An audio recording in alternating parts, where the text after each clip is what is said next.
Hello and welcome dear student, स्वागत है आपका एक बार फिर से आपके अपने यूट्यूब चैनल पर। तो हम डिस्कस कर रहे थे जीके एक्सप्रेस सीरीज़ और उसी क्रम में यह है चौथा वीडियो। और यदि आपने इस सीरीज की पहली वीडियोस देखी है तो डेफिनेटली आप अपने अंदर कुछ एक कॉन्फिडेंस गेन कर चुके होंगे और ये सारी वीडियोस आपको काफ़ी बेनिफिशियल रहेगी किसी भी एग्ज़ाम के लिए। लेकिन वीडियो शुरू करने से पहले यदि आपने अभी तक हमारा चैनल सब्सक्राइब नहीं किया तो कृपया इसे सब्सक्राइब करें और यदि आपको हमारी वीडियोस पसंद आती है तो लाइक और शेयर करना ना भूलें।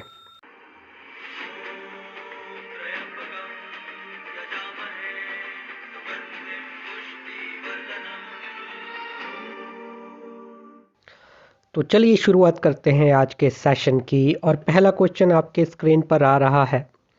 भारत में पहली बार मेट्रो रेल सेवा किस नगर में आरंभ की गई थी?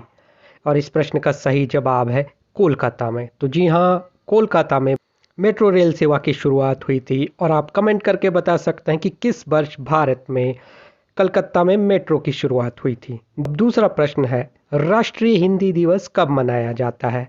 और इसका सही जवाब है 14 सितंबर को। तो हर साल 14 सितंबर को हम मनाते हैं राष्ट्रीय हिंदी दिवस, जबकि 10 जनवरी को मनाया जाता है अंतर्राष्ट्रीय हिंदी दिवस। ओलंपिक खेलों की एकल स्पर्धा में स्वर्ण पदक जीतने वाले प्रथम भारतीय खिलाड़ी कौन थे? तो इसका सही जवाब है अभिनव बिंद्रा। तो अभिनव बिंद्रा ने 2008 ओलंपिक गेम्स में पहली बार निशानेबाजी में गोल्ड मेडल जीता था और साथ ही साथ भारत की तरफ से पहले खिलाड़ी बने थे जिन्होंने ओलंपिक में गोल्ड मेडल जीता था किसी भी व्यक्तिगत स्पर्धा में। आधुनिक ओलंपिक खेलों की शुरुआत कब और कहां से हुई थी? और इसका सही जवाब है एथेंस से। तो 1896 ईस्वी से एथेंस, जो कि यूनान के एक प्रसिद्ध शहर है, इस शहर से आधुनिक ओलंपिक की शुरुआत हुई थी 1896 में। और आपके लिए होमवर्क है, आपने बताना है प्राचीन ओलंपिक गेम्स की शुरुआत कहां पर हुई थी और कब हुई थी। अगला प्रश्न आ रहा है, भारत का सर्वोच्च नागरिक सम्मान कौन सा है? और सही जवाब है भारत रत्न। तो भारत रत्न भारत का सबसे बड़ा सिविलियन अवार्ड है और इसकी शुरुआत हुई थी 1954 से। तो कमेंट में आप बता सकते हैं भारत के पहले भारत रत्न विजेता कौन थे। विश्व में चांदी का सबसे बड़ा उत्पादक देश कौन सा है? और इस प्रश्न का सही जवाब है मैक्सिको। तो मैक्सिको में दुनिया में सबसे ज़्यादा चांदी का उत्पादन होता है। और आप कमेंट करके बताइए भारत में किस राज्य में सबसे ज़्यादा चांदी होता है। और इसके लिए मैं आपको हिंट दे देता हूँ, वह है भारत का सबसे बड़ा राज्य भी है। अब अगला प्रश्न पर बढ़ते हैं और अगला क्वेश्चन है, किसे सीमांत गांधी के नाम से जाना जाता है? और इसका सही जवाब खान अब्दुल गफार खान। तो जी हाँ, खान अब्दुल गफार खान, इन्हें कहा जाता है फ्रंटियर गांधी अर्थात सीमांत गांधी। और इन्होंने ही सीमांत भारत में लाल कुर्ती आंदोलन की शुरुआत की थी। भारत की सबसे लंबी स्थलीय सीमा किस देश के साथ लगती है? और इस प्रश्न का सही जवाब है बांग्लादेश। तो भारत बांग्लादेश के साथ सबसे लंबी सीमा बनाता है, 4096 किलोमीटर लंबी ये सीमा है। किस योजना के फलस्वरूप भारत का विभाजन हुआ था? और इसका सही जवाब आएगा माउंटबेटन प्लान। तो माउंटबेटन योजना 1947 के दौरान भारत और पाकिस्तान का विभाजन हुआ था और भारत और पाकिस्तान की सीमा निर्धारित करने वाली रेखा को कहा जाता है रेड क्लिफ लाइन, जिसे खींचा था कर्नल रेडक्लिफ ने 45 दिनों के अंदर अंदर। कुचिपुड़ी नृत्य शैली मुख्यतः किस राज्य से संबंधित ही है? और इस प्रश्न का सही जवाब आंध्र प्रदेश। तो आंध्र प्रदेश की प्रमुख नृत्य शैली है कुचिपुड़ी। इंडियन नेशनल कांग्रेस के प्रथम अध्यक्ष कौन थे?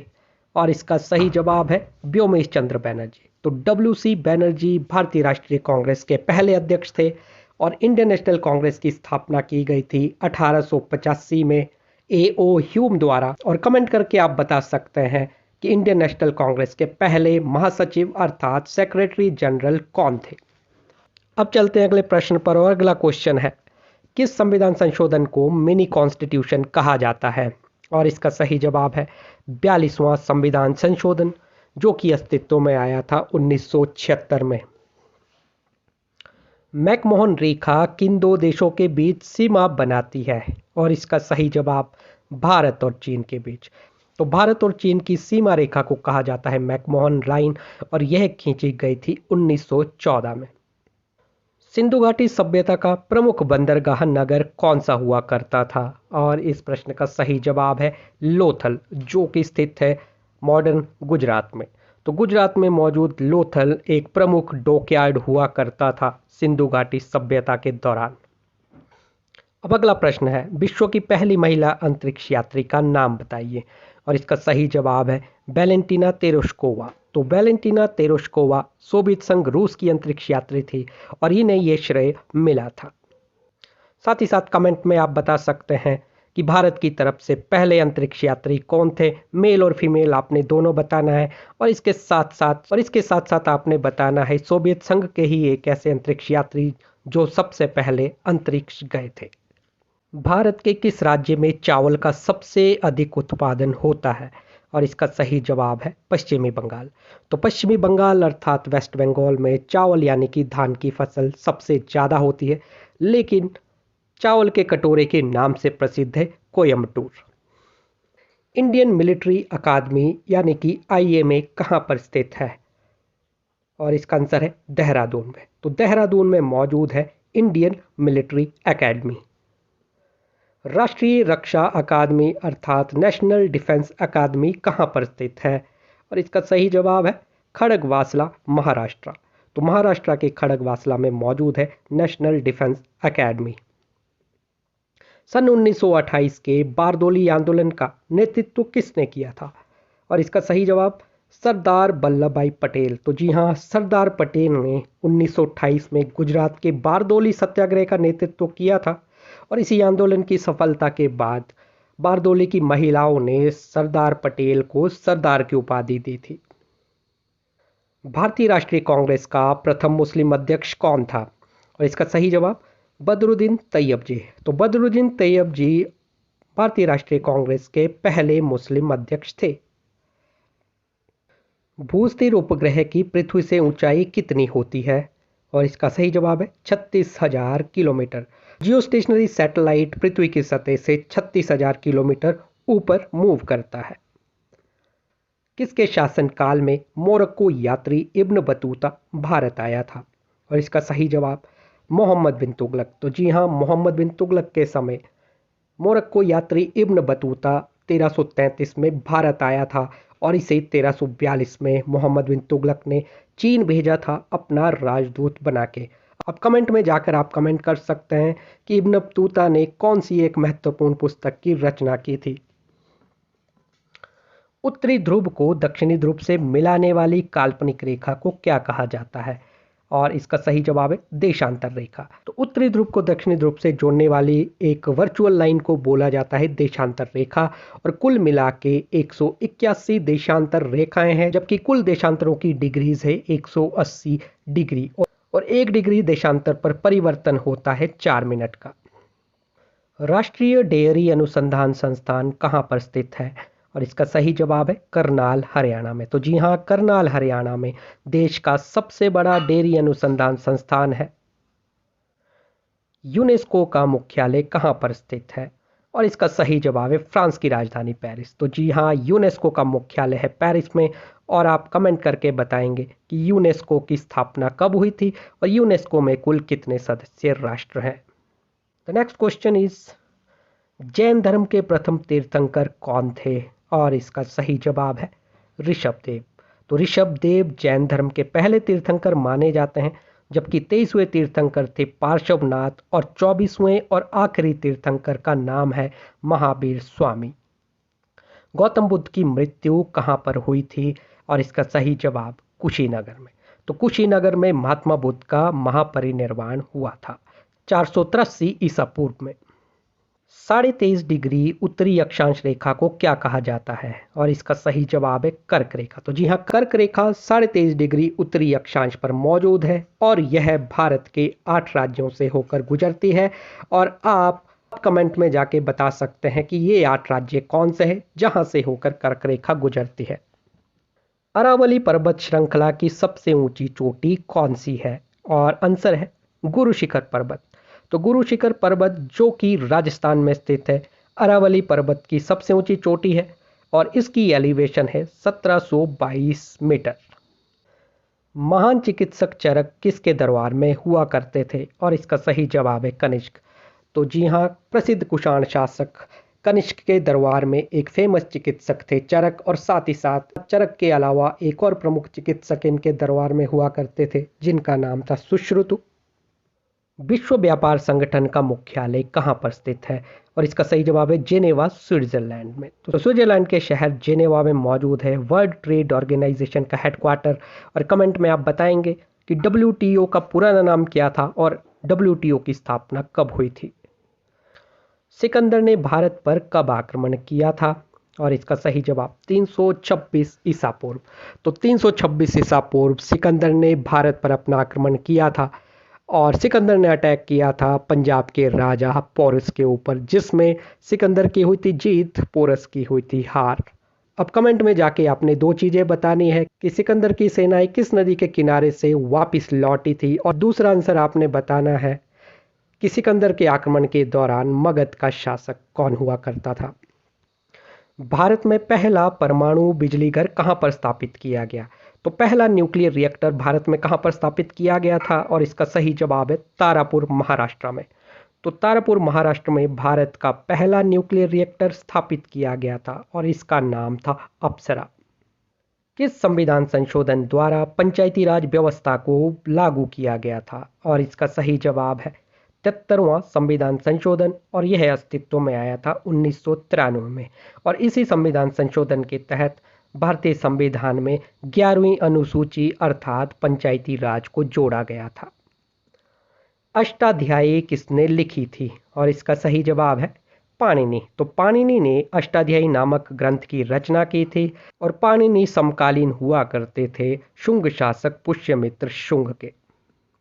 42वें संविधान संशोधन द्वारा कौन कौन से दो शब्द प्रस्तावना में जोड़े गए?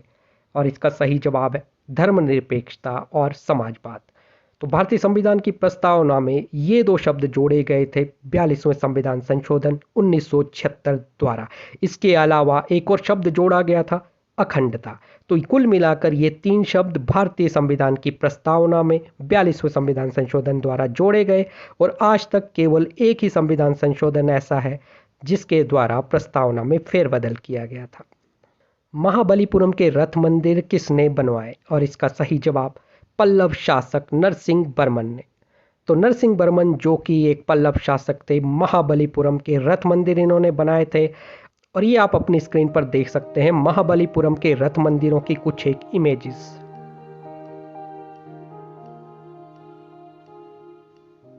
विजयनगर साम्राज्य की स्थापना कब और किसने की थी? और इसका सही जवाब 1336 ईस्वी में हरिहर और बुक्का ने।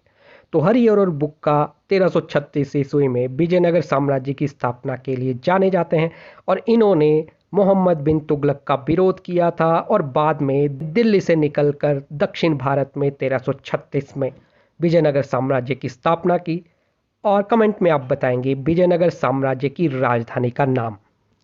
तैमूरलंग ने दिल्ली को कब लूटा था? और इसका आंसर है 1398 ईस्वी में। तो 1398 ईस्वी में तैमूरलंग ने दिल्ली पर आक्रमण किया था, और उस दौरान भारत में शासन हुआ करता था तुगलकों का, और तुगलकों का सफाया किया था तैमूरलंग ने। भारत में सर्वप्रसिद्ध सोने की खान कहाँ पर स्थित है? और इसका सही जवाब कोलार, कर्नाटका। तो जी हाँ, कोलार गोल्ड फील्ड ये सोने की खानों के लिए प्रसिद्ध है, जो कि मौजूद है कर्नाटका। और कोलार गोल्ड माइंस पर ही आपने एक फेमस मूवी देखी होगी KGF चैप्टर 1 और KGF चैप्टर 2 का बेसब्री से आप लोगों के साथ साथ मैं भी इंतजार कर रहा हूँ। वंदे मातरम को सर्वप्रथम कांग्रेस के किस अधिवेशन में गाया गया था?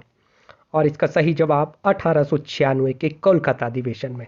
तो जी हाँ, वंदे मातरम जिसकी रचना की थी बंकिम चंद्र चटर्जी ने अपने उपन्यास आनंद मठ में, यह सबसे पहले 1896 में गाया गया था।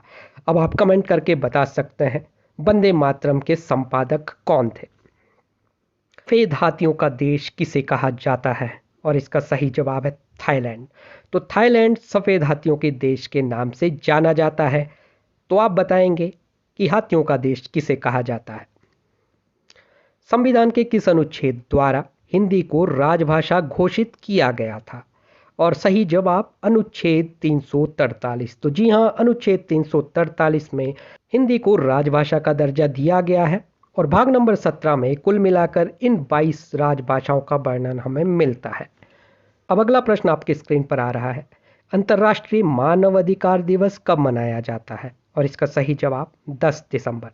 तो हर साल 10 दिसंबर को मानवाधिकार दिवस मनाया जाता है और ह्यूमन राइट्स की यूनिवर्सल डिक्लेरेशन हुई थी 10 दिसंबर 1948 को।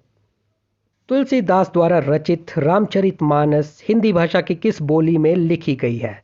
और इसका सही जवाब अवधी में। तो जी हाँ, रामचरितमानस की रचना की थी गोस्वामी तुलसीदास ने अवधी भाषा में। अंतर्राष्ट्रीय ओलंपिक समिति का मुख्यालय कहाँ पर स्थित है? और सही जवाब है लुसान, स्विट्जरलैंड।